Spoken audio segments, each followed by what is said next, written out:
araw mga idol. Ito po yung dati na nabili natin na Shamu Asil mga idol. Nabili natin to ng 1 month old pa lang siya dati.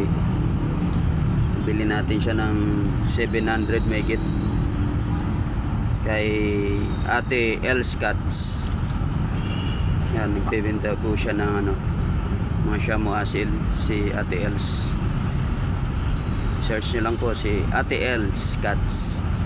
Doon po ako bumili. Bali po ang location nila. Kasi pinalalamove lang to 1 month old pa siya. Ilagay lang sa malit na karton. Ngayon po kasi mag 8 months na to mga idol. Itong darating na August.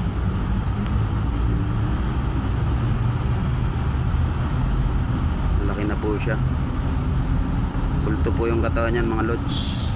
Tapos ang ganda ng hipon nito mga idol. Bali dito na natin siya inalagaan. Sa isang piraso lang yan guys na nabili natin kay Ate Els. Yan. Binili natin ng sisiw pa. Nangasta na rin itong mga lods. Yung kinakastan niya na yung aking itim na SBR na naglilimlim na rin. Nandun siya sa sa sulok doon sa kabila. Bali yung itlog na ay nasa 10. Bali 9 days na siyang naglilimlim. Yung SBR natin na galing kay Sir Marlon. Yan, from Quezon City. Binigay sa atin na SBR na pulit na almost 2 years na rin nata sa atin yun. Nalagaan natin.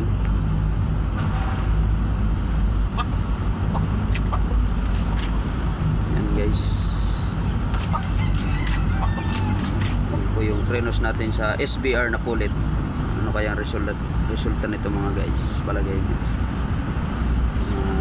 Testingan natin guys kung anong magiging itsura. Kasi yung pulit na yun ano lang siya, small lang siya, small yung size nya, maliit lang siya na inahin. Kaya pinangga natin dito para makita natin kung ano yung result sa ating experiment dyan sa ating Shamu. Po, going 8 months na yan mga lods. December born yan lods. Kaya inalagaan natin siya. Pang infuse lang natin mga lods sa American Fowl, yung Shamu Asil natin. Bali meron pa rin akong ganito mga idol. Yung nabili ko naman sa sa San Juan na Shamu Asil din mga lods, kulay pula. Ano pa lang yun, 7 months pa lang. Ganito rin kalaki. Nandun sa kabila. Tapos may kasama yun na rin mga pulet, 2. Bali naglilimlim na nga rin yun. Yung kapatid nun nabili ko, 3 kasi yun sila, isang lalaki, 2 babae. Tapos yung babae na isa doon nangingitlog na, yung itlog niya siyam na pinakasta natin sa ating American Fowl na sweater, yung fusion sweater na nabili natin sa galing ng Batangas, kakilala natin doon sa market.